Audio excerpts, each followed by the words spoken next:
Ang pag-ibig na marunong maghintay ay madalas raw na palaging may masayang katapusan.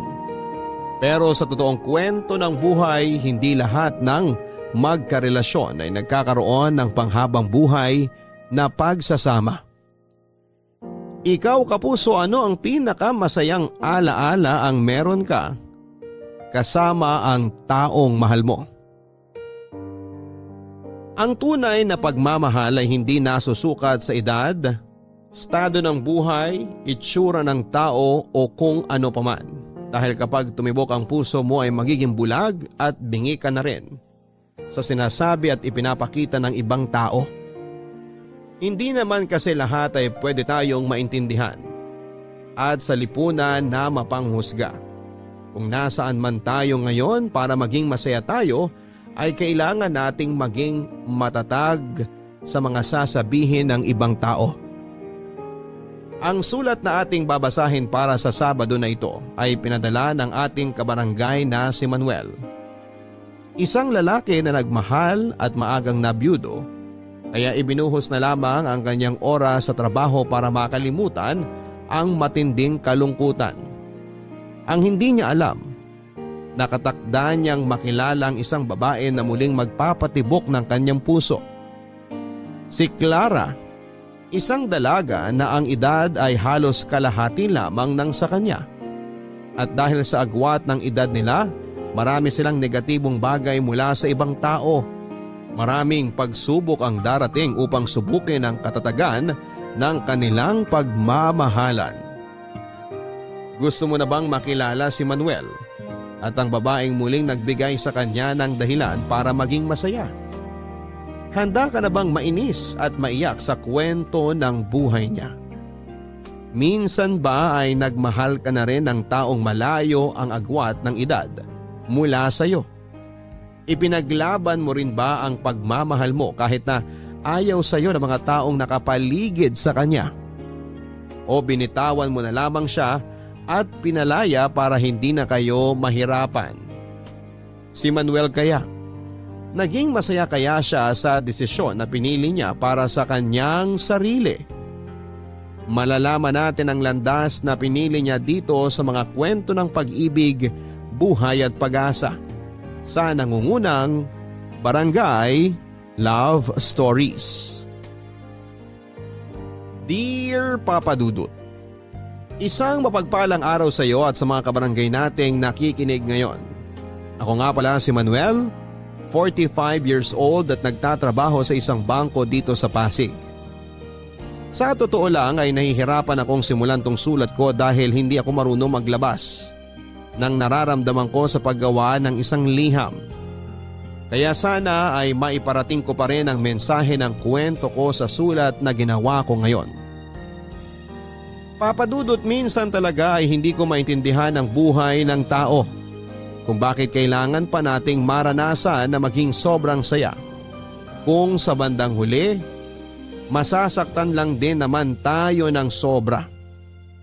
Hindi ko maintindihan kung bakit may mga taong darating sa buhay natin na magbibigay kulay sa mundo natin pero panandalian lang din pala. At kung bakit kailangan na maranasan natin ang masaktan ng paulit-ulit kahit ang gusto lang naman natin ay maging masaya kasama ang ating minamahal. Papadudot, may 10 taon na kaming magkarelasyon ni Bianca nang mag-decide kaming magpakasal. At isa yon sa mga pinakamasayang nangyari sa buhay ko. Pero ang saya na yon ay pansamantala lang pala. Dahil 1 buwan pagkatapos naming ikasal, naaksidente ang asawa ko. Meron silang pinuntahan na outreach program ng mga kasamahan niyang teacher sa isang probinsya. At sa kasamaang palad ay lumubog ang bangka na sinasakyan nila at kasama siya sa mga nasawi. Sobrang sakit noon para sa akin at akala ko ay hindi na ako makakausad pa. Pero pinilit kong magpakatatag hanggang sa masanay na akong umikot ang oras ko sa trabaho at pagdalaw sa puntod ni Bianca sa maraming taon, Papa Dudut.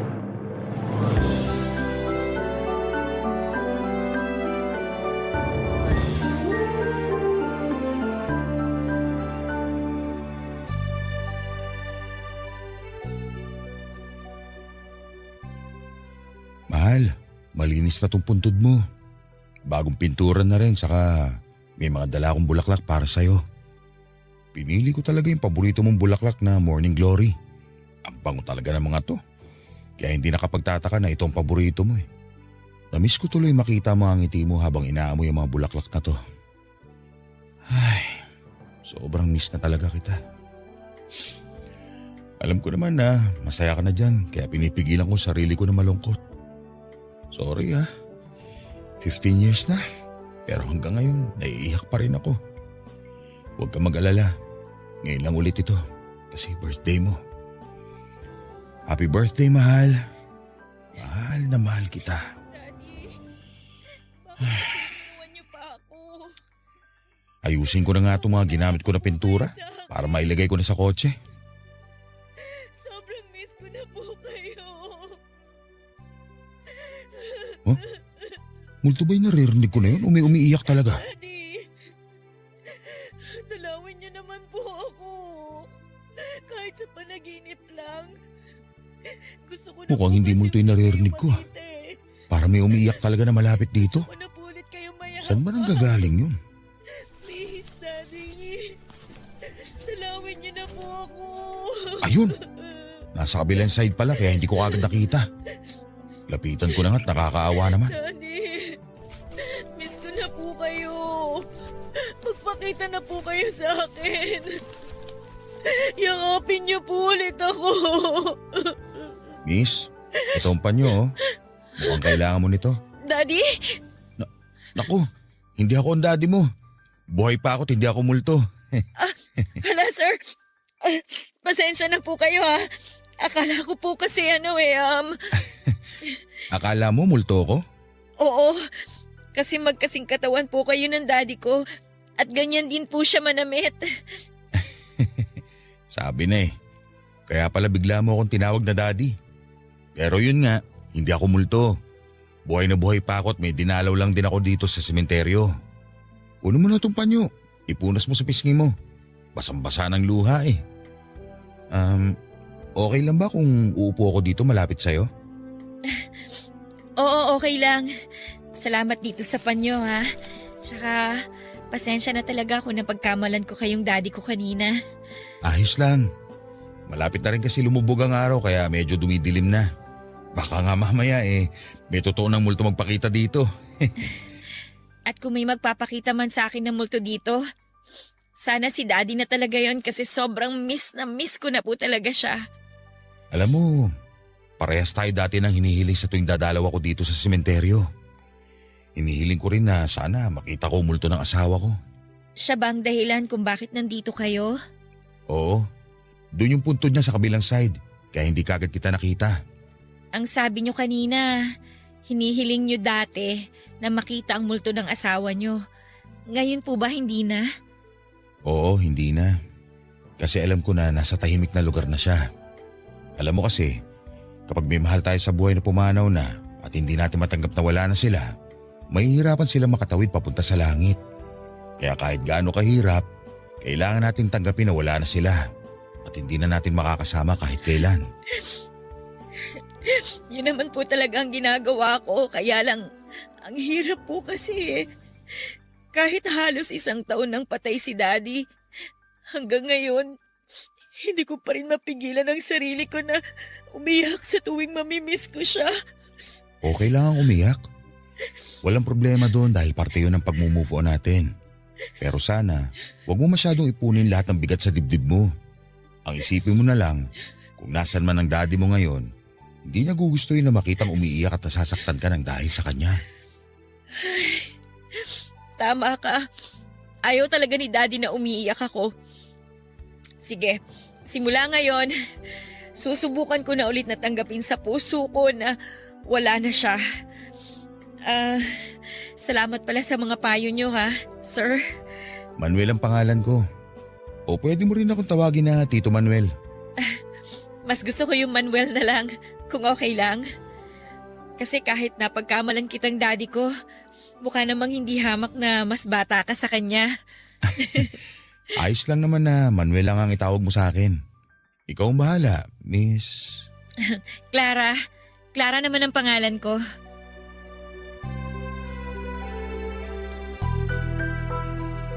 Papadudod sa umpisa pa lamang ng pag-uusap namin ni Clara ay naging magaan na ang loob ko sa kanya. Siguro kasi ay nararamdaman ko na pareho kaming nangungulila sa taong mahal namin. Pareho kaming hindi handa nang mawala ang pinakamamahal namin sa buhay. Kaya pareho din naming nadamayan ng isa't isa. Marami pa kaming napagkwentuhan na mga iba't ibang bagay noon hanggang sa hindi na namin namalayan na inabot na pala kami ng gabi sa sementeryo. Hindi yon ang naging huling pagkikita namin ni Clara, Papa Dudut. Ilang beses pa kaming nagkasabay sa pagdalaw sa puntod ng mahal namin. Kaya ang ending, madalas kaming dalawa ang nagkwekwentuhan at nagpapalitan ng mga ala-ala kasama ang asawa ko at ang daddy niya. Hanggang sa maging close na nga kami sa isa't isa at magkapalitan ng cellphone number. Naging magka-text din kami at magkatawagan. At nang sumunod pang mga araw ay napagkasunduan naming magkita at lumabas para mag-enjoy at makalimutan ang lungkot na nararamdaman namin, Papa Dudut.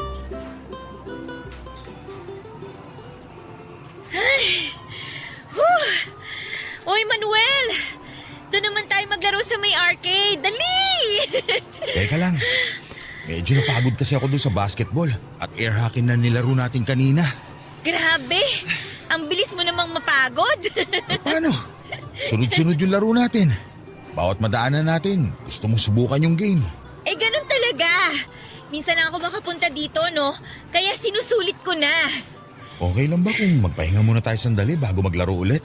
Pahinga ka agad. Hindi pa nga natin nalilibot tong lugar eh. Ang dami pang games na pwedeng kaadikan dito. Kahit 15 minutes na pahinga, tapos game na ulit. 15 minutes lang ha, promise? Oo, promise. Oh, sige na nga. Tara, upo na tayo sa bandaron.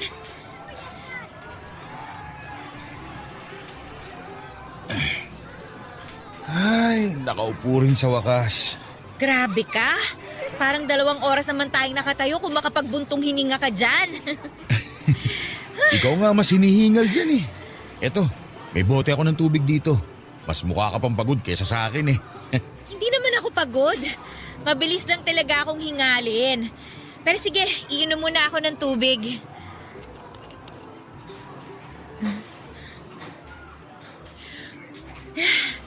Buti na lang, medyo malamig pa tong tubig mo. Matanong ko lang, Manuel, ano bang madalas na pinagkakaabalahan mo? Magtrabaho saka mag-overtime. Sira! Ang ibig kong sabihin, anong ginagawa mo para naman malibang ang sarili mo? Siguro kumain saka matulog. Seryoso ka? Yun lang talaga? Oo, yun lang. Wala naman kasi ako ibang ginagawa kundi ang magtrabaho, bisitahin ang puntod ng asawa ko, pumunta sa gym, saka umuwi sa bahay para kumain, maligo at matulog. Ganun lang madalas ang routine ng buhay ko. Siguro, isa yun sa mga reason kung bakit pinagtagpo tayong dalawa. Anong ibig mo sabihin? Feeling ko lang ha, nakatadhana talaga na magkita tayo para magawa ko ulit yung mga ganitong activity na ginagawa namin ng daddy. Tsaka para hindi ka na rin masyado malungkot at maging workaholic. Kita mo nga oh, napilit kitang samahan ako dito sa mall at maglaro. Ang lungkot kasi ng boses mo kanina nung tinawagan mo ako. Kaya paano ba naman kita matatanggihan? Ibig sabihin, napilitan ka lang pala na samahan ako ngayon. Hindi no. Gusto ko rin talagang umalis ng bahay ngayon. Hindi ko nga lang alam kung saan ako pupunta. Kaya ang ganda talaga ng timing ng pagyaya mo sa akin dito. Pero yung totoo, nag-enjoy ka ba o napagod ka lang? Pareho. Pero mas lamang yung enjoyment kaysa sa pagod. Sobra ako nag-enjoy. Ang lakas palang maka-feeling bagets ng lugar na to. Bagets ka pa rin naman talaga, Manuel. Mukhang hindi nagkakala yung edad nating dalawa eh. Huwag mo na akong utuin. 42 na ako at 21 ka pa lang. Kaya paano magiging mukhang magkalapit ang edad natin? Hindi naman panguuto yun, ano ka ba? Totoo yung sinabi ko. Kaya nga ayokong tawagin kang tito o kuya eh. Kasi hindi rin naman tayo magkamag-anak. Tsaka mas gusto talaga kitang tawagin sa first name mo. Para mas ramdam ko na close na talaga tayong dalawa.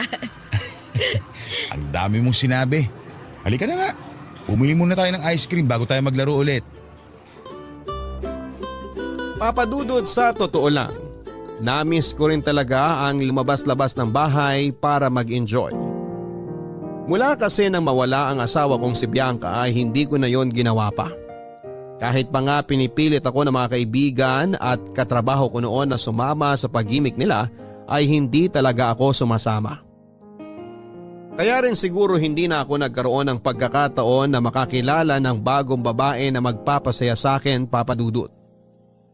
Pero hindi na rin naman ako naghanap pa ng papalit kay Bianca sa puso ko. Sapat na yung alam ko na siya nag-iisang laman nito. Kaya hinayaan ko na lamang ang sarili ko na makulong sa malungkot na mundo ko. Hinayaan ko na lamang na masanay ako na mag-isa. Walang kasama at walang babaeng nagpapangiti sa akin. Inasahan ko na magiging ganon ang routine ng buhay ko hanggang sa huli. Pero lahat yon ay nagbago mula nang makilala at dumating si Clara sa buhay ko, Papadudot. Papadudot, mula nang mabiyudo ako ay pinangako ko noon sa sarili ko na hindi na ako muling magmamahal ng ibang babae. Kaya nawala na rin ako ng interes na makipag-date o makakilala ng bagong babae na pwedeng magpangiti sa akin. Sapat na kasi para sa akin yung alam ko na si Bianca lang ang minahal ko. Pero lahat ngayon ay nagbago nang makilala ko si Clara. Iba ang saya na hatid niya sa puso at buhay ko. Marinig ko lang ang boses niya kapag nagkakausap kami sa cellphone ay nabubuo na kaagad ang araw ko. Makita ko lamang siya na nakangiti kahit sa post niya lamang sa Facebook niya ay nawawala na kaagad ang stress ko sa trabaho. At lumalabas lang ako na siya ang kasama ko. Para bang wala na akong iba pang mahihiling sa buhay ko. Dahil pinaparamdam na sa akin ni Clara ang salitang tunay na kasiyahan sa tuwing kasama ko siya, Papadudot. Malapit ka na bang mag-out sa trabaho? Oo, 1 oras na lang tapos na ang shift ko. Sakto, kasi wala rin kaming overtime ngayon. Dinner tayo mamaya. Pwede naman. Bakit parang ayaw mo? Paano mo naman nasabi na ayaw ko? Sa tono ng pananalita mo, parang napipilitan ka lang. Ayan ka na naman sa pagiging overthinker mo eh. Gusto ko rin talaga na mag-dinner tayo mamaya. Talaga? Oo. Alam mo naman na wala rin ako kasama sa bahay. Ang lungkot kaya kumain na mag-isa. Kaya gusto ko rin talaga na lumalabas tayo. Ayan, ramdam ko na sa boses mo na hindi ka na napipilitan lang. O sige na, bababa ko na rin tong tawag. Okay, daan na kita dyan sa office nyo mamaya. See you. Okay, see you, bye! Tapusin ko na nga itong ginagawa ko para hindi ako magmadali mamaya pagtapos ng shift ko. Parang ang sipag natin ngayon ah. Hindi naman. Ayoko lang din talaga matambakan ako ng mga trabaho, Anton. Alam mo, parang may kakaiba sa'yo ngayon. Ha? Ano naman yun? Hulaan ko. May girlfriend ka na no? Wala no? We, hindi nga. Wala nga. Eto naman sa akin pa magdi-deny. Kilala kita pare. At alam ko yung mga ngiti mong ganyan. Totoong sinasabi ko, wala akong girlfriend. Ikaw, Anton, wala ka na naman siguro magawa kaya pinagtitripan mo ako ngayon. Hindi kita pinagtitripan. Napansin ko lang talaga na parang ang aliwalas na mukha mo nitong mga nakaraang araw eh. O sige, babaguhin ko na lang ang tanong ko. Sino ba yung babae na nagpapangiti sa'yo ngayon? Wala nga, kulit nito. Wala akong girlfriend at mas lalong wala akong nililigawan. Talaga? Wala ka pinopormahan? Kahit yung kausap mo sa cellphone kanina? Oo nga. Oh, ba't bigla ka nautal? Tama hinala ko no. Sabi ko na eh. Yung kausap mo talaga sa cellphone kanina yung dahilan eh. Siya ang dahilan kaya ngiting tagumpay ka dyan. Sabihin mo na sa akin, Manuel. Matagal ko na rin gusto na makita kang masaya kaya kwentuhan mo na ako. Ay, sige na nga. Ang totoo, may madalas akong nakakasama at nakakausap ngayon. Pero hindi ko talaga siya girlfriend o nililigawan. Magkaibigan lang kaming dalawa. Nax! Ayan talaga yung gusto ko eh. Yung nagsisimula sa magkaibigan lang kaming dalawa. Ano bang itsura? Maganda ba? Sexy? Panigurado ako na mabait din yan. Kasi yun ang tipo mo sa babae. Sobrang bait. Teka, ito ang picture namin sa cellphone ko. Pakita ko sa'yo. Oh, eto siya. Si Clara. Siya yung sinasabi mo na palagi mong kasama at kausap? Manuel, parang anak mo na yan eh. Grabe ka naman. Sinabi niya naman na mas matanda sa akin ng halos 7 taon ng mga magulang niya. Oo nga, pero halata namang halos nasa kalahati lang siya ng edad natin. Pare, kung ako sa'yo, tigilan mo na yan kasi malaking problema yan. Magkaibigan nga lang kami ni Clara. Walang kahit na anong espesyal na namamagitan sa amin. Wala pa sa ngayon pero dun din naman papunta yan. Tsaka baka mamaya piniperahan ka lang ng babaeng yan ha? Hindi ganung babae si Clara. Never niya akong pinirahan. Walang kahit na anong may kinalaman sa perang namamagitan sa amin. Mabuti talaga siyang tao. Ay nako, bumalik ka na nga lang doon sa station mo. Magtatrabaho na ako dito para matapos ko ng mga ginagawa ko. Mamaya na tayo mag-usap, Anton. Papa Dudut, alam ko naman na may punto ang sinasabi ng kaibigan kong si Anton. Ayaw niya lang na mahirapan ako, kaya ganon ang naging payo niya sa akin. Natatakot siya na baka magkaroon ako ng problema sa oras na maging totoo ang sinasabi niya tungkol sa amin ni Clara. Pero nang mga panahon na yon ay confident pa ako na wala akong kailangan na baguhin sa kung anuman ang treatment ko kay Clara. Dahil naniniwala ako na walang kahit na anong malalim na kahulugan ang namamagitan sa aming dalawa. Ang pakiramdam ko noon, naghahanap lamang ako ng makakausap na pwedeng makaintindi sa nararamdaman ko. Yung tao na kagaya ko na nawalan din ng mahal sa buhay at si Clara naman ay nangungulila sa atensyon ng isang ama na pwedeng nakita niya sa akin. Nagkataon na pinagtagpo ang landas namin dalawa at pareho naming naiintindihan ang isa't isa kaya hinayaan ko na mas lumalim pa ang pagkakaibigan namin, Papa Dudut. Ang tagal namang dumating ni Jenna dito sa restaurant. Baka naman na traffic lang. Ang sabi niya malapit na siya eh. Ang kwento mo nga, di ba? Palagi naman talaga siyang late sa mga usapan niyo. Oo nga. Pero dapat inagahan niya pa rin kasi sinabi ko na sa kanya na kasama kita ngayon. Hayaan mo na. May 15 minutes pa lang naman siyang late. Nagugutom na rin kasi ako eh. Dapat pala. Umorder na muna tayo ng pagkain. Mamaya na lang pagdating niya kasi mabilis lang namang mag-serve ng pagkain dito. Naiihi na nga rin ako eh. Ay, nakakainis naman talaga tong si Jenna oh. Mag-CR ka na muna, Clara. Ako na lang maghihintay sa kanya. Hindi mo naman alam ang itsura ng kaibigan ko. Teka, ayun na yata siya. Jenna! Nandito kami! Uy, Clara! Sorry, sobrang na-late ako. Hay nako, ano pa nga ba? Palagi ka namang ganyan sa mga usapan natin. Sorry na, Beshi. Na-traffic kasi ako eh. Na-traffic o na-late ka lang umalis sa bahay nyo? Pareho. Sino pala yung kasama mo? Tito mo? Anong tito? Hindi no. Siya si Manuel, yung sinasabi ko sa'yo na ipapakilala ko ngayon. Manuel, best friend ko, si Jenna. Nice to meet you, Jenna. Nice to meet you din po, sir. Tito pala. Sorry, hindi ko po kasi alam kung ano itatawag ko sa inyo eh. Ayos lang. Manuel na lang din ang itawag mo sa kanya. Ayaw niya rin namang magpatawag ng sir o tito. Okay, sige. Beshi, mag-CR lang ako ha. Kanina pa ako naiihi eh. Maiwan ko muna kayo ni Manuel. Babalik ako kagad. Manuel, sandali lang ha. Sige lang, Beshi. Jenna, ito pala ang menu. Tumingin ka na dyan ang gusto mong kainin. Para pagbalik ni Clara, baka-order na tayo. Okay po. Salamat po.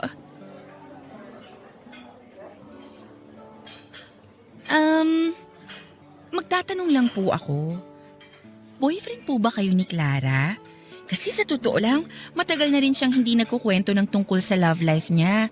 Pero lately, puro tungkol nga po sa inyo yung bukang bibig niya. Hindi niya ako boyfriend.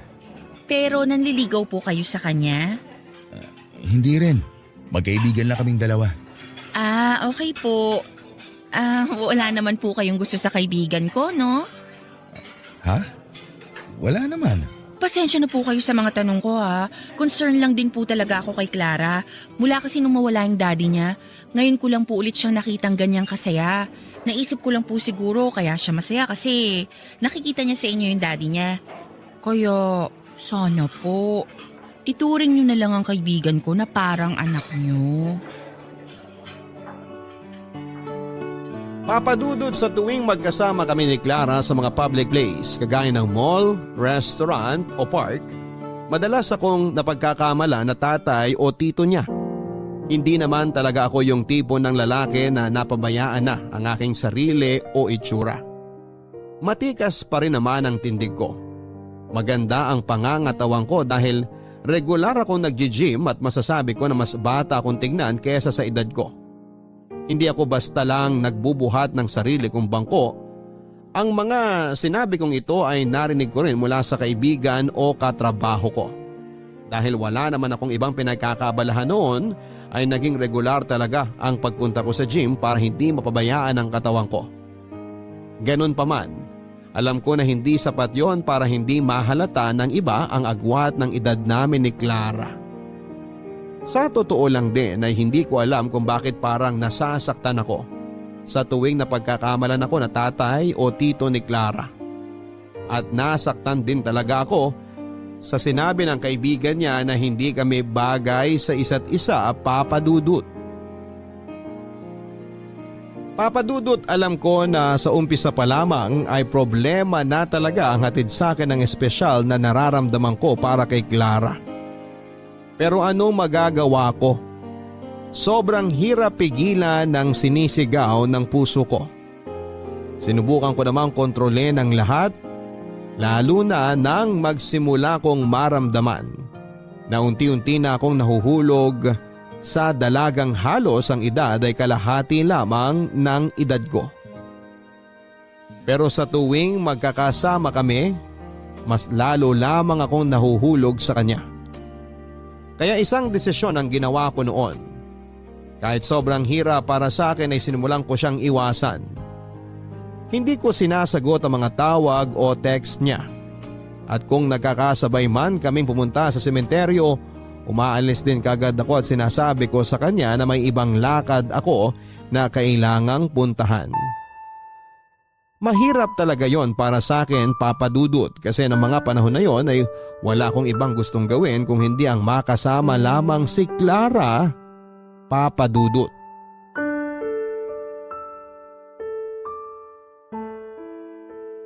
Ay mahal, sorry kung ngayon lang ulit ako nakadalaw sa'yo. Panay kasi ang overtime ko ngayon sa trabaho. Pero nalinis ko na tong puntod mo. Dala ko rin siyempre yung paborito mong bulaklak. Sa susunod na linggo, kukuha na ako na magtatabas ng damo dito sa paligid ng puntod mo. Kasi masyado nang mataas. Baka isipin mo kasi na pinababayaan na kita. Manuel! Clara, anong ginagawa mo dito sa sementeryo? Gabi na. Hindi kasi kita matsyempohan dito kaya gabi talaga ako pumunta. Ay, mahal. Alis na rin pala ako. May ibang lakad pa ako eh. Dalawin na lang kita ulit bukas. Bye, mahal. Manuel, sandali! Clara, may pupuntahan ako. Sa susunod na lang tayo mag-usap. Iniiwasan mo ba ako? Hindi kita iniiwasan. Mag-taxi ka na lang pa uwi. Hindi kita may sasabay ngayon sa kotse. May pupuntahan pa ako. Mag-uusap naman tayo kahit sandali lang oh. Sa ibang araw na lang, Clara. Manuel, tumigil ka nga muna sa paglalakad mo. Uy! Sandali nga. Ano ba kasi yun? At kailangan mo pang hawakan ng kamay ko. Gusto ko lang naman kasi na mag-usap tayo. Sa ibang araw na nga lang. May kailangan pa talaga akong puntahan. Manuel, nahihirapan na ako. Saan ka naman nahihirapan? Sa pag-iwas mo sa akin. Kahit ilang beses mong i-deny, alam ko na iniiwasan mo ko. Bakit mo ba ginagawa sa akin to, Manuel? Busy lang talaga ako sa trabaho ko. Pasensya na kung hindi na kita nasasamahan sa mga lakad mo. May sariling buhay din kasi ako na kailangan kong asikasuhin. Hindi ko naman inaalis sa'yo ang oras na para sa sarili mo o trabaho. Pero sana wag mo naman akong bigla na lang alisin sa buhay mo. Sige na, kailangan ko na talagang umalis. Manuel, mahal kita. Ano? Kunwari hindi mo narinig? O sige, ulitin ko. Ang sabi ko, mahal kita. Ano ba, Manuel? Iiwasan mo na lang ba ako ng paulit-ulit? Bakit mo ba ginagawa sa akin to? Alam mo bang hirap na ako sa pag-iwas mo? Hirap na ako sa pagmamahal na nararamdaman ko para sa'yo. Tapos dinadagdagan mo pa ang paghihirap na nararamdaman ko dahil sa pag-iwas mo. Akala mo ba ikaw lang nahihirapan? Ako rin naman eh. Kahit gaano ko kagustong ipagsigawan sa maraming tao na mahal kita, hindi ko magawa kasi hindi pwede. Bakit hindi pwede? Alam mo ang dahilan, Clara? Dahil sa agwat ng edad natin? Yun ba? Bakit? Ano bang mali sa nararamdaman natin? May batas ba na nagsasabing bawal na magmahal ang dalawang tao na magkalayo ang edad? Manuel, wala naman tayong inaapakan na ibang tao ah. At mas lalong wala tayong ibang sinasaktan. Ayoko lang na mahirapan ka.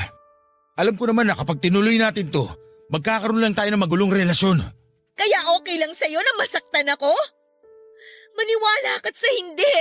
Mas pipiliin ko pa ang mabuhay sa magulong relasyon kasama ka kesa pigilan tong nararamdaman ko para sa'yo.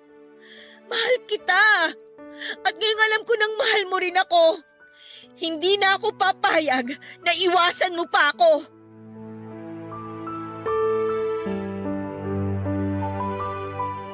Aaminin ko na noong una, natakot talaga ako na masaktan din ng dahil kay Clara.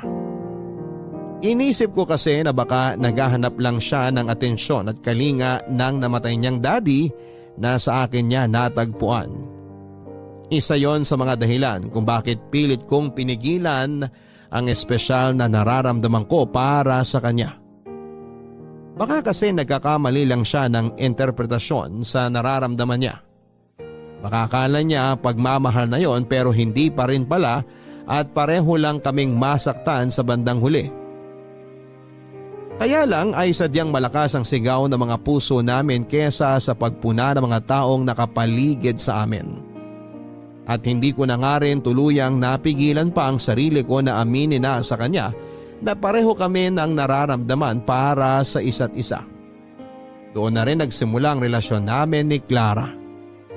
Marami akong narinig na negatibo mula sa mga kaibigan ko. Kahit maganda at bata si Clara, sakit lang daw ng ulo ang ibinibigay niya sa akin. Pero gusto kong patunayan sa kanila na seryoso kami ni Clara sa isa't isa at gusto ko rin yung patunayan sa mami niya. Kaya pumayag ako nang itanong ni Clara kung okay lang daw ba na ipakilala niya ako sa mami niya bilang boyfriend niya, Papa Dudut. Ano Han, ready ka na bang makilala si Mami? Oo, kanina pa ako ready. Talaga? Hindi ka kinakabahan? Bakit naman ako kakabahan? Para kasing ninenervyos ka dyan eh. Hindi akala mo lang yun. Hindi ako ninenervyos. O sige, pumasok na tayo sa loob ng bahay kasi sigurado ako na nakapagluto na si Mami ng tanghalian. Han, saglit lang. Huwag mo muna buksan ang pinto. Oh, bakit? Ano lang, ayos lang ba talaga tong suot ko? Oo nga. Ang pogi mo kaya dyan sa suot mong blue na polo shirt. Tsaka, huwag ka mag-alala. Mabait si Mami at sigurado ako na magugustuhan ka niya. Basta relax ka lang, Han, okay? Okay, sige. Tara na, pasok na tayo sa loob para makilala mo na si Mami.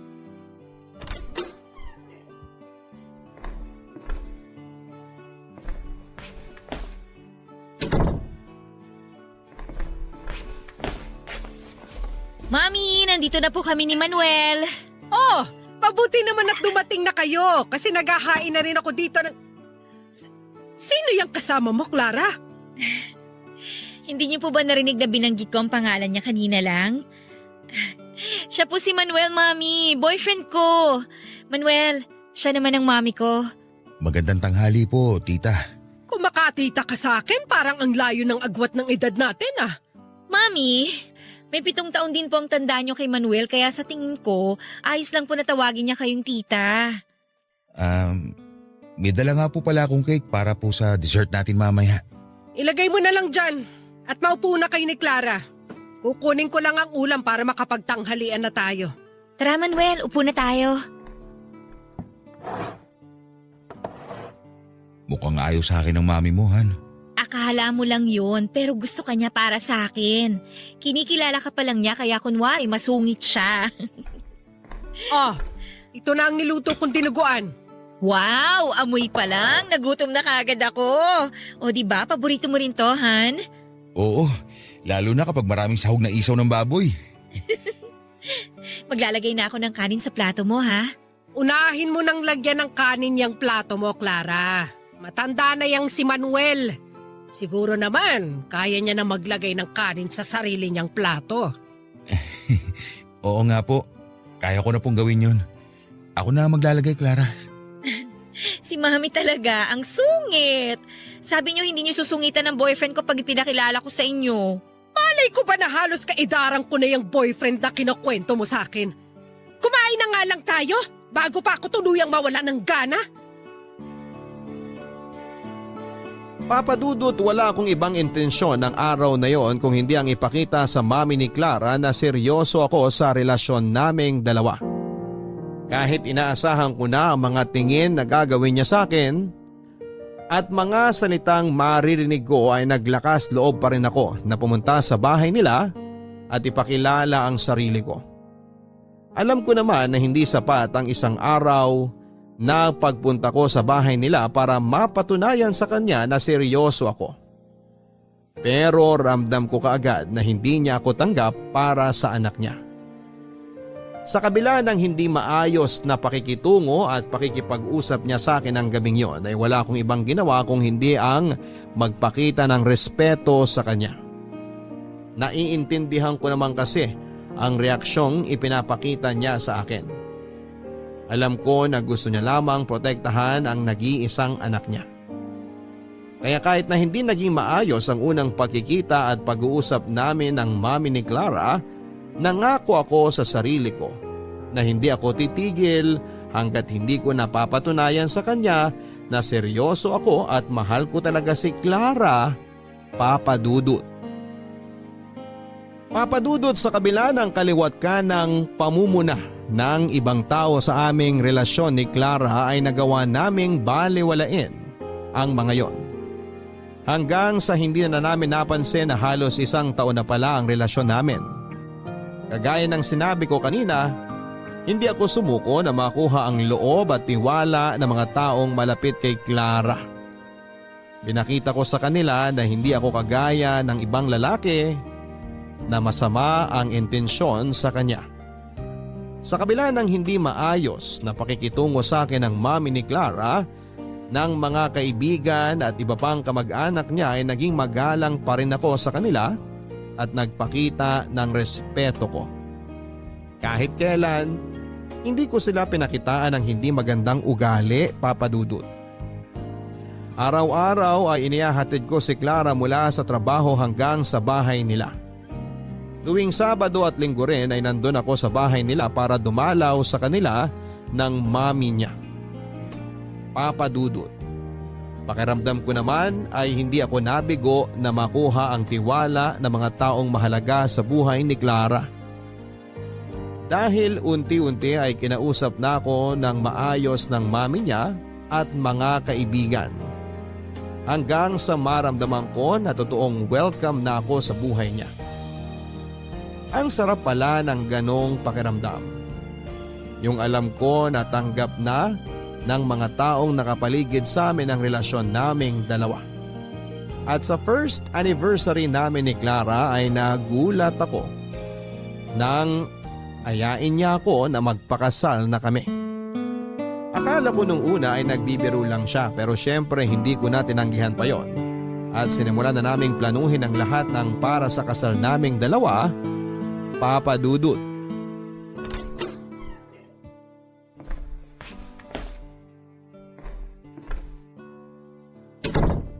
Ay, nakauwi na rin tayo dito sa bahay namin. Ang traffic din kasi kaya inabot na tayo ng hapon sa labas. Pero grabe, nakakapagod pala talagang mag-asikaso ng mga dapat asikasuhin para sa kasal, no? Oo nga, matugurin pala. Naubos araw natin ngayon. Na venue pa lang para sa reception ang naaasikaso. Magpapaschedule pa tayo sa simbahan. Kakausapin pa natin yung event coordinator na kukunin natin. Pupuntahan din natin yung gagawa ng wedding souvenir natin saka… Naku Han, wag mo nang isa-isahin ang mga kailangan nating gawin kasi mas lalo akong napapagod. Sa bagay, isipin pa lang natin ang tungkol sa mga yon. Nakakapagod na. Ay Han, pinagpapawisan na pala tong leeg at dibdib mo. Okay ka lang ba? Oo naman. Bakit naman ako hindi magiging okay? Para kasi masyado kang hinihingal. Nauuhaw lang ako. Oh, nakauwi na pala kayo. Magandang hapon po, tita. Magandang hapon din naman, Manuel. Clara, nasa kusina pala si Jenna at nagluluto ng pancake. Wala raw kasi siyang magawa habang naghihintay sa inyo kaya hinayaan ko na lang siyang kumilos sa kusina. Sige po, puntahan ko muna siya. Han, dito ka lang muna ha. Dala na lang kita ng merienda mamaya kaya huwag ka munang umalis. Kumusta naman ang lakad nyo kanina, Manuel? Okay naman po. Nakapili na rin po kami kagad ni Clara ng venue para sa reception. Konti lang din naman po ang nasa listahan namin kaya hindi kami nahihirapan puntahan para i-check kanina. Na-traffic lang po talaga kami pauwi dito sa bahay. Traffic kasi talaga ng ganitong oras banda rito sa amin. Pero ang mahalaga, natapos nyo ang dapat yung gawin ngayong araw. Grabe, hindi talaga ako makapaniwala na ikakasal ng nag-iisang anak ko. Huwag po kayong mag-alala. Kasi dito rin naman po muna kami tutuloy habang hindi pa pwedeng lipatan yung hinuhulugan naming bahay. Talaga? Pabuti naman kung ganun para hindi ako masyadong malungkot dito. Ayoko rin naman po kasi na mag-alala si Clara sa inyo kasi mag-isa na lang kayo dito sa bahay. Kaya sinadjust ko na dito na muna kami sa bahay nyo pagkatapos ng kasal. Yun po kung ayos lang sa inyo. Oo naman, syempre. Natutuwa nga ako kasi akala ko maiiwan na ako mag-isa dito sa bahay. Manuel, salamat ha. Tsaka pasensya ka na rin sa inasal ko sa'yo dati. Wala na po yun. Alam ko naman na pinoprotektahan nyo lang po nag-iisa nyong anak. Nagkamali lang talaga ako na hinusgahan kita kaagad. Pero ngayon, nagpapasalamat ako kasi ni minsan, hindi ko nakitang malungkot o nasasaktan ang anak ko ng dahil sa'yo. Mahal ko po si Clara. Kahit hindi pa po kami kasal, nangangako na po ako sa inyo na mamahalin ko siya habang buhay. Oh, Ano yun? Manuel! Tulungan niyo po ako! Si Clara po biglang hinimatay! halika Manuel! Sige po. Ano nangyari? Bigla na lang po hinimatay si Clara! Mabuti nga po nasalok ko siya kahit papano kaya hindi tumama yung ulo niya sa sahig nung tumumba siya. Clara? Clara! Gising! Clara! Nangingitim na ang mga labi niya. Oh, ang hina ng pulso niya sa leeg. Dali na po natin si Clara sa ospital. Mabuti pa nga! Tayo na! Bubuhatin ko na po siya para maisakay na sa kotse.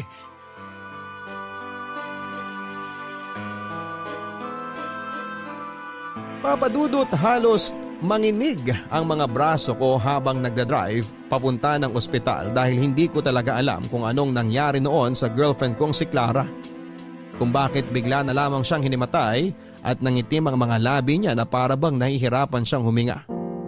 At nang madala siya sa loob ng emergency room ay doon na ipinagtapat sa akin ng mami ni Clara ang tungkol sa sakit ng girlfriend ko.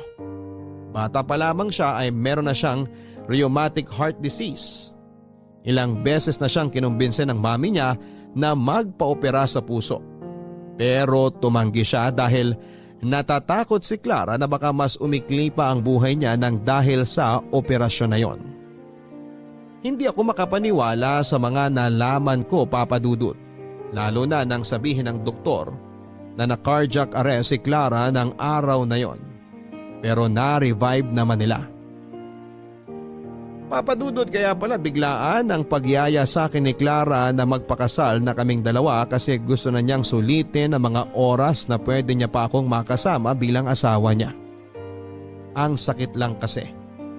Bakit kailangan niya pang ilihim sa akin ang lahat? Bakit kailangan niyang solohin ang sakit?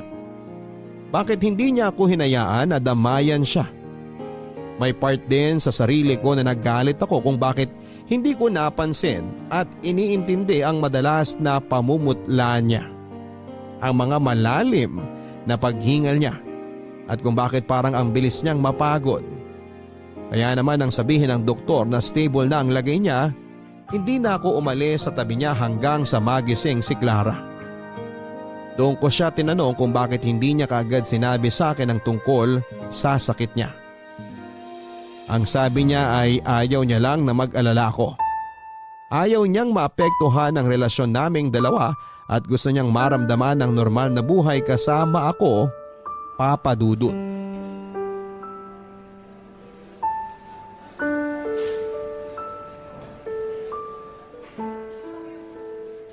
Sigurado ka ba na wala ka ng ibang gustong kainin, Clara? Opo, Mami. Salamat po sa dinala niyong lugaw. Namiss ko rin po talaga yan. Matagal na rin kasi mula nung huling beses ako nagluto ng lugaw. Mabutit na gustuhan mo. Anak, in-advise pala ng doktor na kailangan mo na raw magpa-opera sa puso sa lalong madaling panahon. Mami, matagal na po nating pinag-usapan ang tungkol sa bagay na yan. Ayoko po talaga. Pero Clara, hindi mo man lang ba susubukang lumaban? Kahit man lang para Gusto sa... ko na po magpahinga.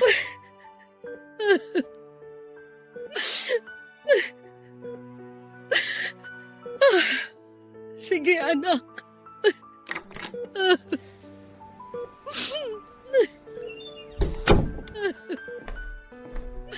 Hi tita. Hi Han. Gising ka na pala. Oo, katatapos ko lang kumain ng lugaw na niluto ni Mami. Manuel, ikaw na munang bahala kay Clara. Magkakape lang muna ako sa kantin. Sige po tita.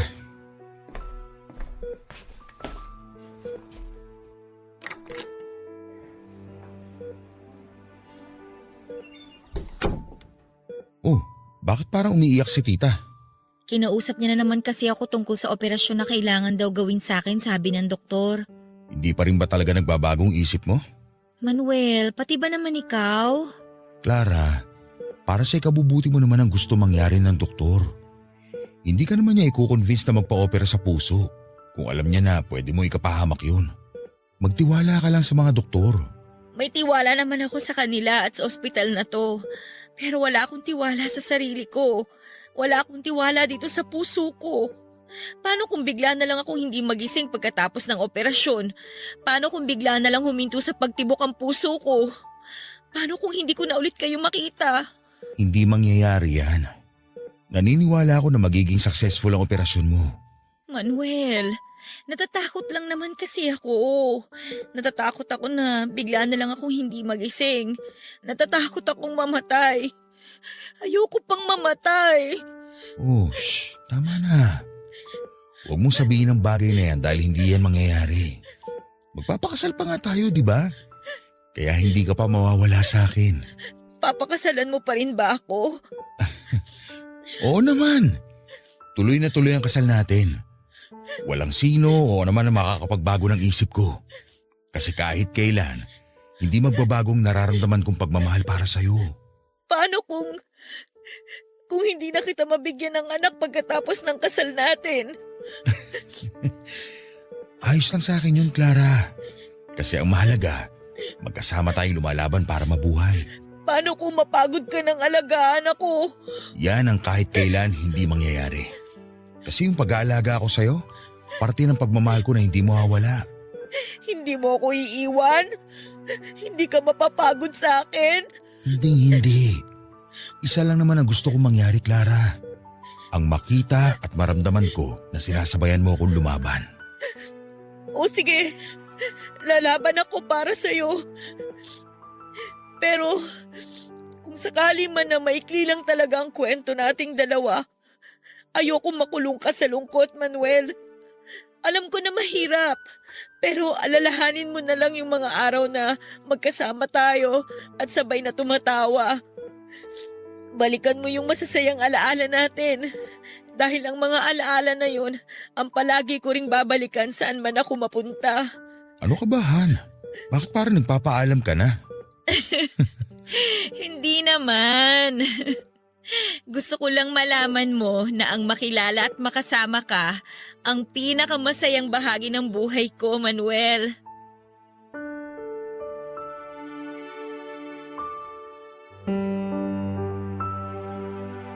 Sa totoo lang, Papa Dudut, ay hindi lang naman si Clara ang natatakot ng mga oras na yon. Ako rin ay sobrang takot ako na mawala siya sa akin. Kasi parang hindi ko nakakayanin ang mawala ng mahal sa buhay sa pangalawang pagkakataon. Pero kahit kailan ay hindi ko ipinakita sa kanya ang takot na yon dahil gusto ko na ako ang kukuhanan niya ng lakas. Mabuti na lang at tuluyan ko na ring nakumbinse si Clara na magpa-opera para sa ikabubuti ng lagay niya. Naniniwala kasi ako na ibibigay na ni Lord ang chance na ito sa akin. Ibibigay na niya ang pagkakataon na ito para maging masaya ko. Alam ko na malakas si Clara at malalampasan niya ang operasyon na gagawin sa kanya.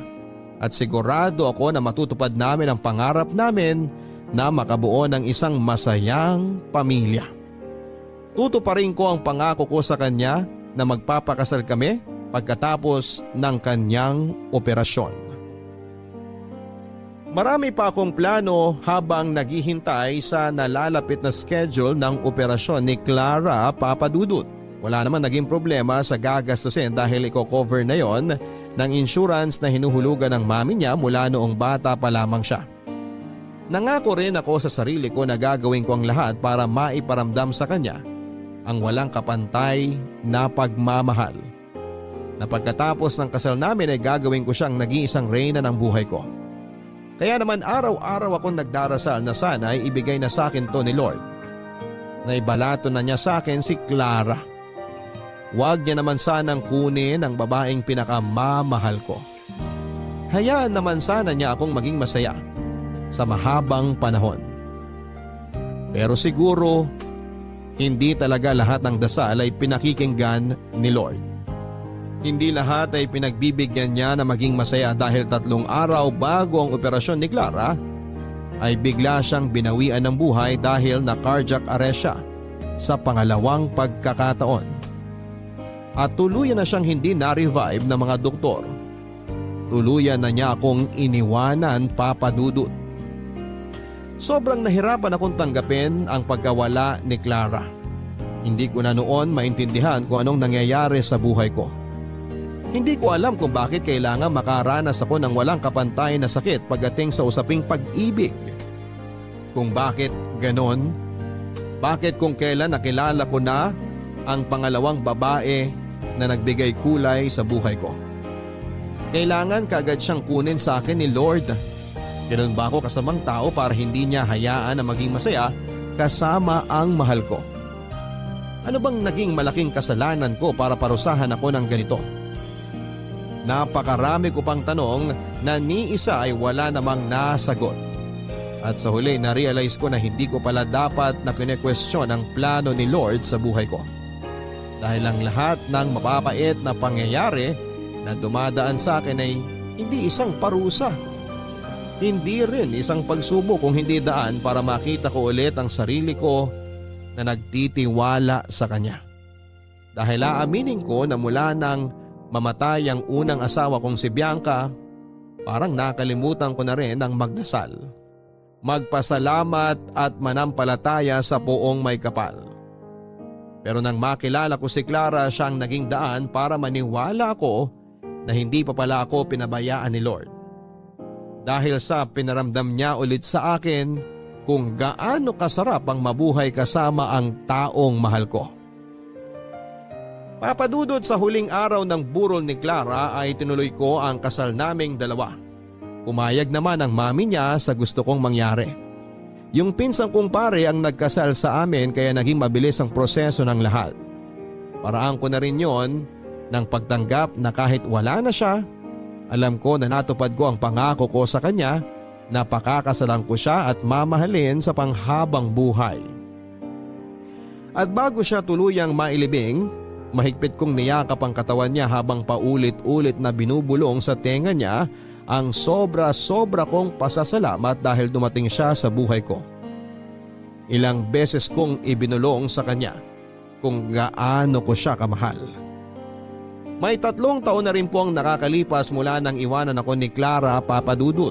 Mabigat pa rin para sa akin ang pangyayari na yon. Hanggang ngayon ay may gabi pa rin na umiiyak ako dahil namimiss ko siya. Ang mga ngiti niya, ang mga tawa niya, at ang mga mahihigpit na yakap niya, Papa Dudut. Kahit saglit lang ang naging relasyon naming dalawa, alam ko na naging malalim naman ang pagmamahal namin para sa isa't isa. At dahilan yon para magpasalamat ako kay Lord kasi pinaramdam niya ulit sa akin ang ibig sabihin ng totoong pagmamahal. Maraming salamat Papa Dudut sa pagbibigay ng oras na mabasa itong sulat ko na dito ko na rin po tinatapos. Ang inyong forever kapuso at kabarangay, Manuel. Maraming salamat Manuel sa paglalaan mo ng oras na isulat ang naging kwento ng pag-iibigan ninyo ni Clara.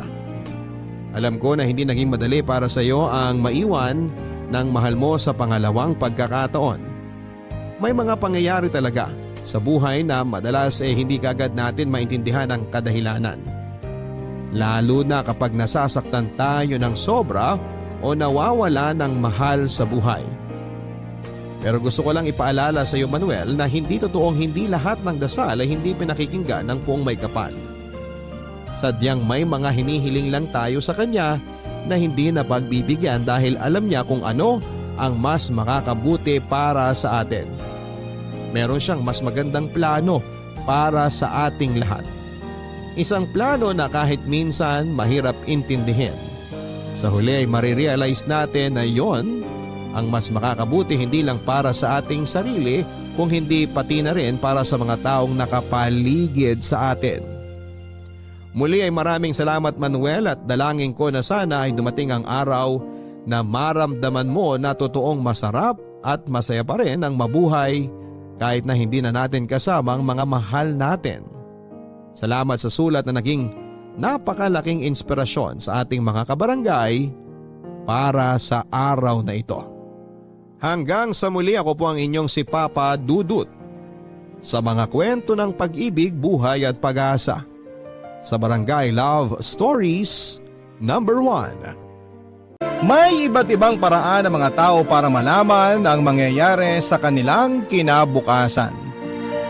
May mga gumagamit ng tarot cards, palm reading o madalas ay binabase sa zodiac signs. Ikaw kapuso, paano mo gustong malaman ang kapalaran mo? Dear Papa Dudut, ako nga pala si Geneva, 27 years old. Isang taon nang nakakalipas nang maadik ako sa horoscope at sa mga zodiac signs. Sa ganito ko pinaikot ang mga desisyon ko sa buhay, Papa Dudut. Naniwala lamang ako sa astrology dahil sa impluwensya ng aking best friend na si Helga. Kaedad ko rin. Siyang nagsabi sa akin na 90% ng mga sinasabi sa zodiac signs ng tao ay totoo. Hindi naman ako naniwala syempre noong umpisa. Tinawanan ko pa nga siya pero pinilit niya sa akin ang paniniwala niya. Nakatambay kami sa bahay niya isang maulang Sabado ng hapon. Balak sana namin noon na manood ng sine pero hindi na kami natuloy dahil tinamad na kaming dalawa. Bored na kami pareho nang biglang naalala ni Helga na may bagong dating na dyaryo sa kanila. Kinuha niya ang dyaryo at akala ko noon ay magbabasa lamang kami ng showbiz chika o kaya ay magbabasa lang ng balita. Pero horoscope pala ang gusto niyang puntiryahin na basahin. Napailing na lamang ako dahil hindi naman ako naniniwala sa ganon dati.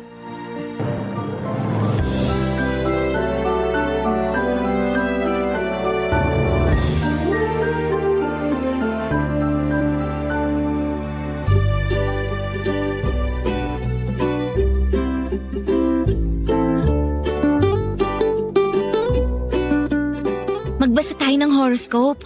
Ano ka ba? Naniniwala ka dyan? Oh, ano naman kung naniniwala ako? Parang hula lang yan eh. Mas matindi pa to sa hula kasi may kinalaman to sa planetary movements and Chorva. Chorva? Kapag hindi ko ma-explain o mahanap yung tamang term, Charva yung ginagamit ko. Ano ba? Ewan ko sa'yo. Basahin na natin yung horoscope natin. Ano ba zodiac sign mo? Ay nako, wag mo akong idamay dyan sa kabaliwan mo ha. Leo. Uy, parehas tayong fire sign. Fire sign. Nahati kasi sa 4 na elements sa mga zodiac sign. Fire, water, earth, at saka air. Napanood mo lang yata yung sa Encantadia eh. Hindi, ano ba? Totoo nga tong sinasabi ko. Aris ako, kaya kasama ako sa fire sign. At ikaw din na Leo. Kasama rin natin ang Sagittarius. O anong meron sa fire sign? Tayo ba yung dahilan kung bakit laging may sunog? Kontra ba tayo sa Fire Prevention Month? O tayo yung makakatagal sa impyerno kahit walang electric fan? Hindi! Ang mga nasa fire sign daw yung artistic, confident, passionate, independent, at best lover. Parang true sa akin yung mga sinabi mo. Kasi true naman talaga. Kaya maniwala ka na. Maraming beses ko nang napatunayang totoo lahat ng sinasabi sa zodiac sign ko. Sige nga, anong sabi sa horoscope mo ngayon? Teka, babasahin ko ha. Ayun o, Aris! Mapalad ka ngayong araw dahil ang matagal mo nang pinagdarasal ay mapapasakamay mo na. Basta maniwala ka lang at magiging posible ang lahat. Lucky color, blue. Lucky number, 7. Ang generic ng sinabi ha? Inggit ka lang, no? Makisaya ka na lang kasi sa akin, friend. Yung pinagdadasal ko maging artista, mangyayari na. Pag inilabas na ang Encantadia Book 3, ako na si Perena. Asus, naniwala ka naman. Sabi mo niwala lang daw ako at magiging posible ang lahat Ano ba? Buti sana kung sinabi dyan magiging artista ka talaga. Wala naman bogus yan. Matagal ko nang pinagdarasal na maging artista, no? Puro ka dasal, kulang ka naman sa gawa. Paano magkakatotoo yung sinasabi ng horoscope mo? Sumali ka kaya sa Starstruck para magkaroon ka ng chance? Himala! Maniwala tayo sa powers ng Himala at sa powers ng universe! Ewan ko sa'yo. Naniniwala ako sa hard work para matupad yung mga pangarap. Hindi yung sinasabi dyan sa horoscope na yan. Basahin ko nga yung sa'yo. Leo. Ito. Pag-ingatan ang mga importanteng gamit, lalo na mga gadget, dahil pwede kang manakawan kung hindi ka mag-iingat. Lucky color, green. Lucky number, 3. Lahat naman pwedeng manakawan kung di mag-iingat.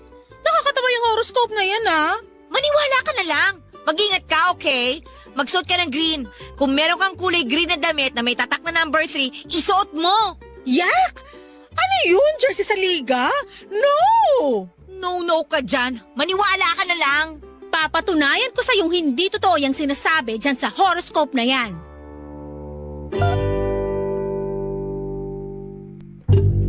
Papadudot, nagkatotoo ang sinabi sa horoscope ko. Nung umuwi ako ng bahay ay nasnatch ang cellphone ko. Hindi ko na nahabol pa yung nagnakaw. Sinabi ko lahat kay Helga ang nangyari at natawa pa siya. Tinuruan daw ako ng universe ng leksyon at natakot tuloy ako. Kaya naman kahit na ayoko maniwala na tuloy ako sa sinasabi ng horoscope at ng zodiac sign ko. Nagpaturo ako kay Helga ng mga dapat kong malaman at nag-research na rin ako online. Nag-follow na rin ako ng mga horoscope pages sa Facebook para maging gabay ko. Sa maikling panahon ay natutunan ko na ang dapat kong malaman sa zodiac signs.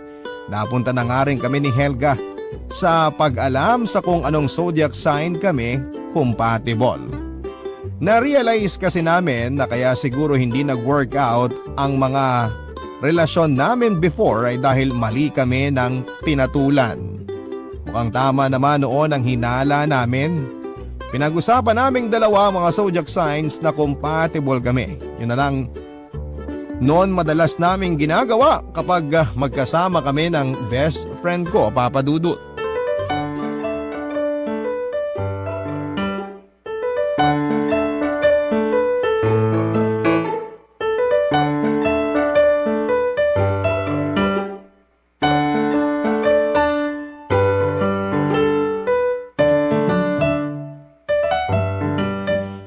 Dapat ngayon, maging stricto na tayo sa magiging karelasyon natin. Maging stricto. Sasakalin natin sila sa rules natin sa relasyon? Hindi ganun. Ano ka ba? Maging stricto na tayo sa papatulan natin depende sa zodiac sign. Oo nga.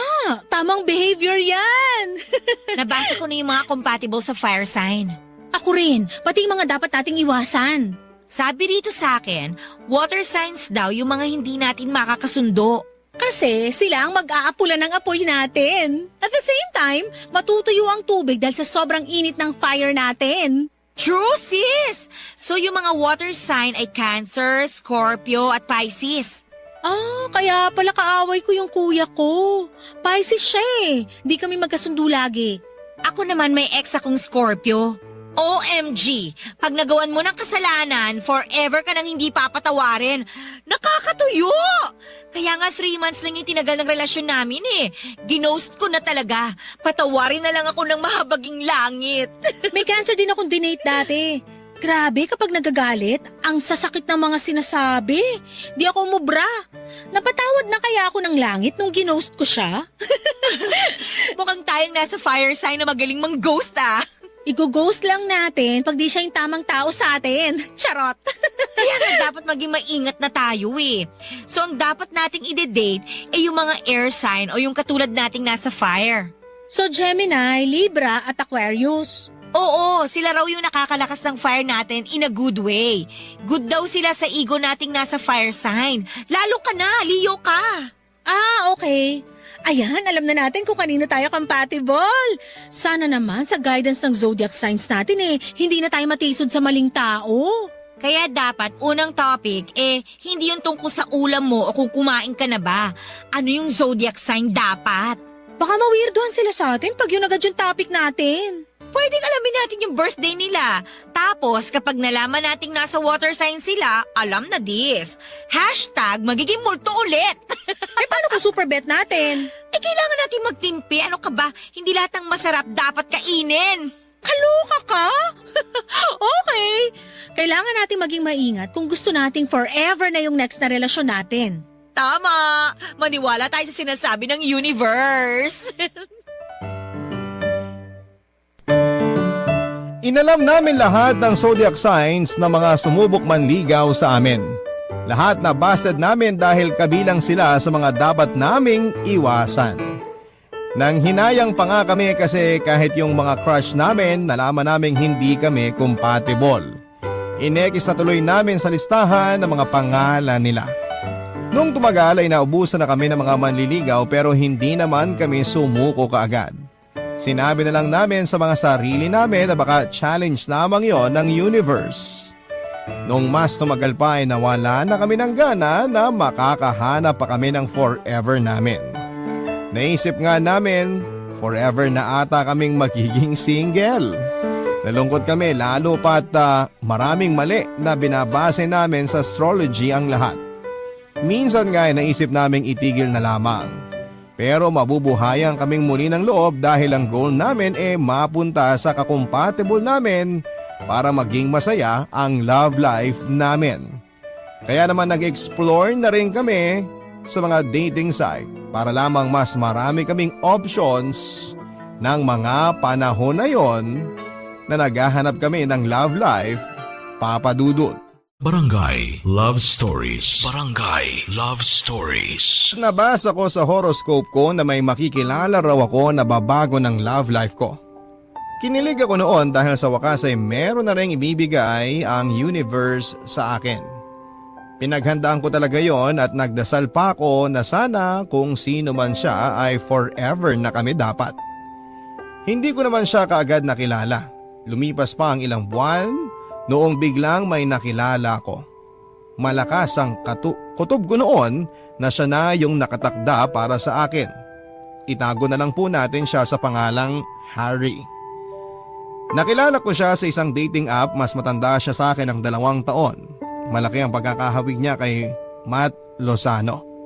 Nag-match kami sa dating app na meron kami at nilipat na lamang namin ang usapan sa Facebook. Nalaman ko rin na hindi siya kabilang sa water signs, kaya 3 points kaagad siya sa akin.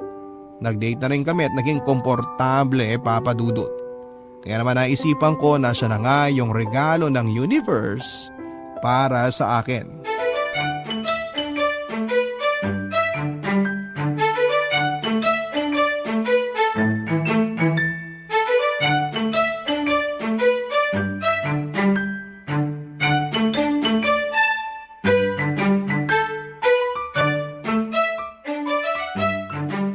Ang ganda mo pala talaga sa personal. Marami nang nagsabi niyan. Sa'yo lang ako naniwala. May pagkabulera ka pala. Sino kaya yung naunang ng bola? Ako, pero mas maganda yung hagod ng bola mo eh. Ganon talaga kaming mga Leo. Leo? Dati kang lalaki? Ha? Hindi ah. Zodiac sign ko yun.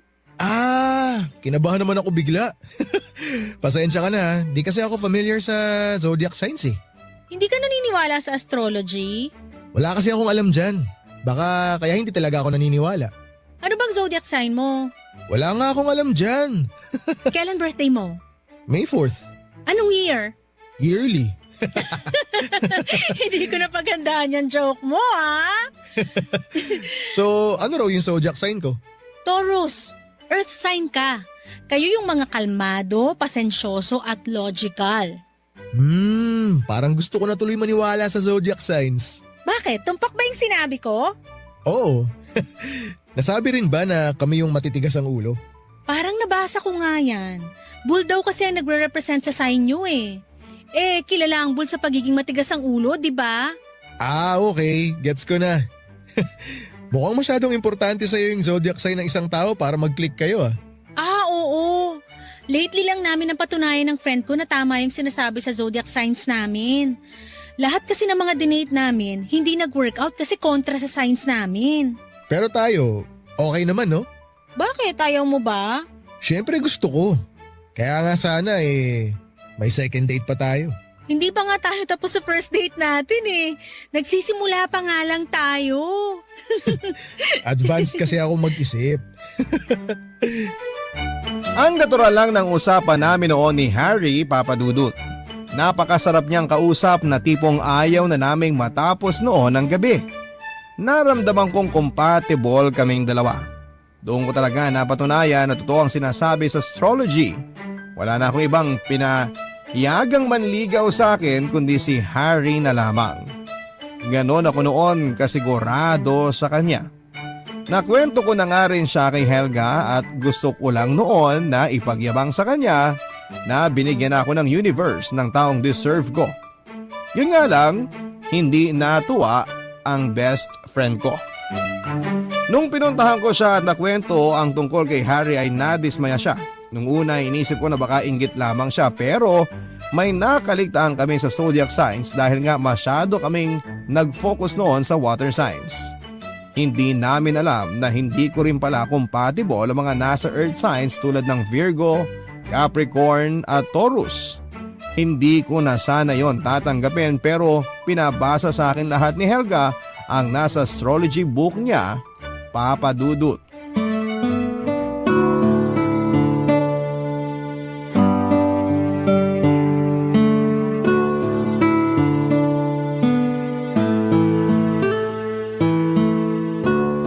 Bakit hindi kami compatible? Kasi pareho kayo matigas ang ulo. Akala ko Taurus, Virgo at Capricorn lang ang matigas ang ulo. May ego ka bilang Leo. Kabilang ka rin sa matitigas ang ulo.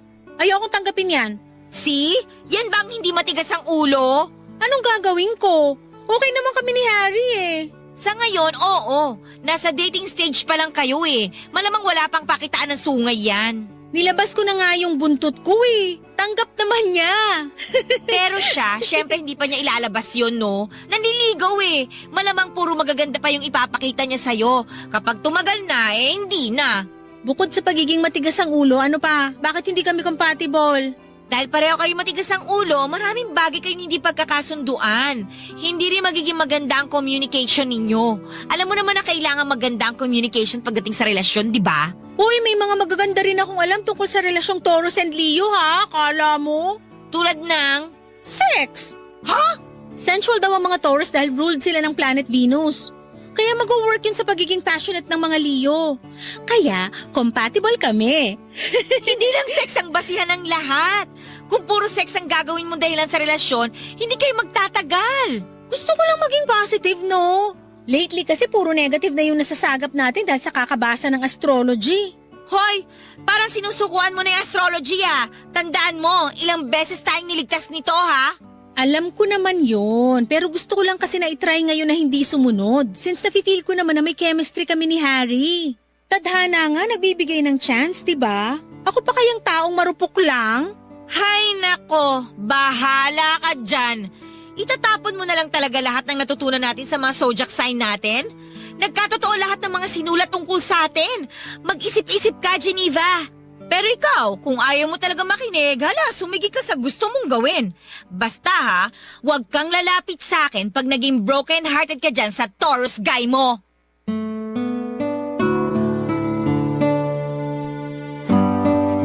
Nagdalawang isip tuloy ako sa mga sinabi ni Helga, Papa Dudut.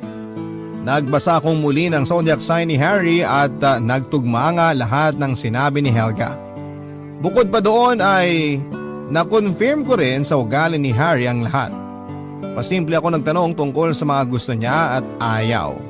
Sumakto naman noon sa personality niya bilang Taurus. Mas lalo tuloy akong kinabahan at iniwasan ko na tuloy siya sa takot na magkamali na naman ako. Ayoko na kasing masaktan pa at kota na ako sa failed relationships ko. Iniwasan ko si Harry pero naging makulit siya, Papa Dudut. Matigas nga talaga ang ulo ng mga Taurus at sinabi ko sa kanya na busy ako at hindi niya tinanggap ang mga naging sagot ko. Hindi ko naman masabi sa kanya dati yung dahilan kung bakit kailangan ko siyang iwasan dahil hindi ako sigurado noon kung matatanggap ba niya na dahil yon sa zodiac signs namin. Nahirapan tuloy ako makipag-communicate sa kanya dahil feeling ko noon ay hindi niya tatanggapin ang mga isasagot ko sa kanya. Barangay Love Stories. Barangay Love Stories. Bukod ako mula nang ginost ko si Harry. Namiss ko pa rin siya kaya kahit blinako na siya sa social media ko ay gumawa pa rin ako ng peking account para ma-stalk ko siya. Gusto ko lang naman noon na malaman kung katulad ko nalulungkot din ba siya. Wala naman akong ma-stalk noon dahil naka-private ang account niya. Nagsisi nga ako na iniwasan ko siya kasi sa lahat ng mga lalaki ay sa kanya lamang ako nagkagusto ng sobra. Gusto ko na tuloy sisihin noon si Helga dahil binukas pa niya sa akin yung mundo ng astrology. Nahirapan na tuloy ako sa choices ko sa buhay ko. Makalipas ang isang buwan noon ay parang niloloko ako ng universe. Pinilit ko ang iwasan si Harry pero pinagtagpo na naman kaming dalawa. Magkabilang dulo pa naman ang mga bahay namin kaya napatanong ako. Bakit kami nagtagpong muli, Papa Dudut? Naisip ko na may gusto bang iparating ang universe sa akin. Naging awkward yung paghaharap namin dahil nasa isang ukayan ako noong nilapitan niya ako. May mga nakasabit pa sa balikat ko ng mga damit na nakahanger.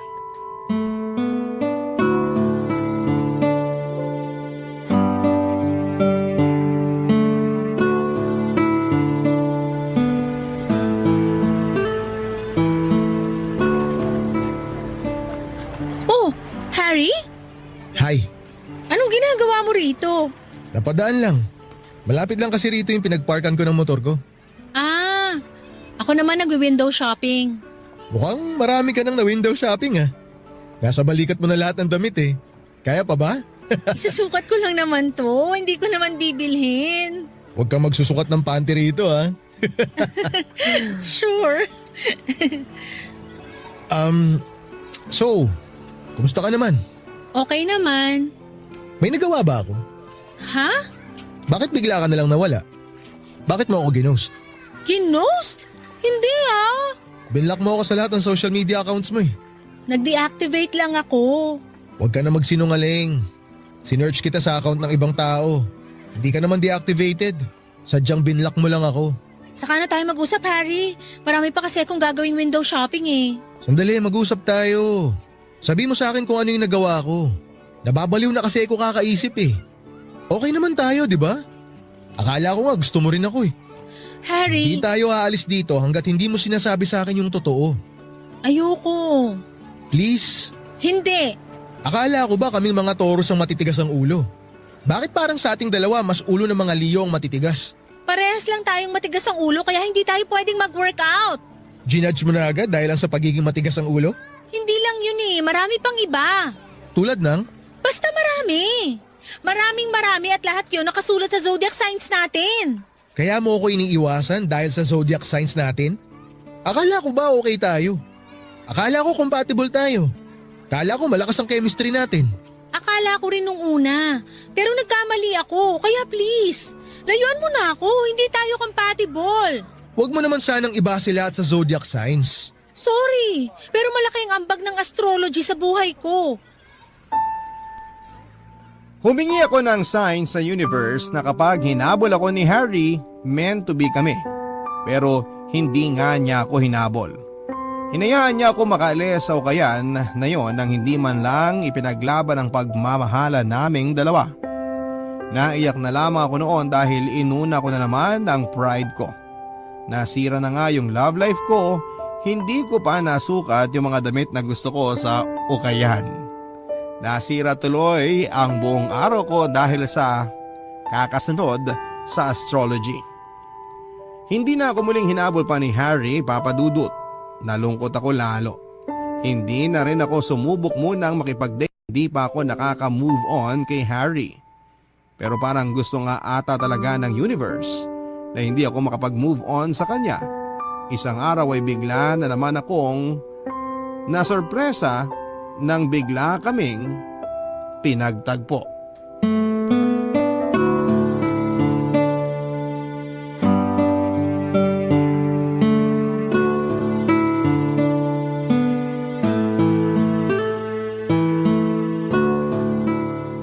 Uy, nag-meet ulit tayo. Sinabi ba sa horoscope mo na mamimit mo ulit yung taong tinatakasan mo? Ano na naman ba, Harry? May unfinished business tayong dalawa. Baka may pinaparating sa atin ng universe. Wag nga ako. Hindi ka nga naniniwala sa astrology eh. Hindi nga talaga. Kaya hindi tayo pwede. Hindi talaga tayo compatible. Marami tayong pagkakaiba. Di ba nga may kasabihan, opposite sa attract? Hindi yan applicable sa lahat ng bagay. Eh di hindi rin applicable ang astrology mo sa lahat ng bagay. Hindi tayo pwede dahil parehong matigas ang ulo natin. Lagi lang tayo mag-aaway. Pwede tayong dalawa kasi pwede naman nating pag-usapan kung ano yung problema eh. Para hindi tayo nag-aaway. Mahihirapan tayong mag-communicate sa isa't isa. Napag-aaralan yan. Marami tayong pagkakaiba. Magka-clash lang tayo, Harry. Pero marami rin tayong pagkakapareho. Tulad ng... Pareho tayong mahilig sa romantic films. Pareho tayong takot sa ipis. Takot din tayo sa tsinelas ng nanay natin. Pareho nating ayaw ng pineapple sa pizza. Magkaiba tayo ng gusto sa takbo ng buhay. Gusto ko mabilis habang ikaw steady. Hindi ka makakahabol sa akin. Wala naman tayo sa karera eh. Baka pwedeng sabay na lang tayong maglakad. Sabay tayong tumakbo para walang maiiwan.